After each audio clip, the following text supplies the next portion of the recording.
জুমার এই দিনে এবং রাতে বেশি থেকে বেশি নবী সাল্লাল্লাহু আলাইহি ওয়াসাল্লামের উপর দরুদ শরীফ পাঠ করেন। পারা যাবে ইনশাআল্লাহ? সবচেয়ে শ্রেষ্ঠ দরুদ কোনটা?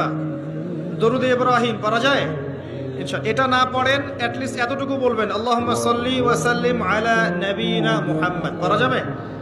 আমার সাথে বলেন, আল্লাহুম্মা সাল্লি ওয়া সাল্লিম আলা নবিয়িনা মুহাম্মদ।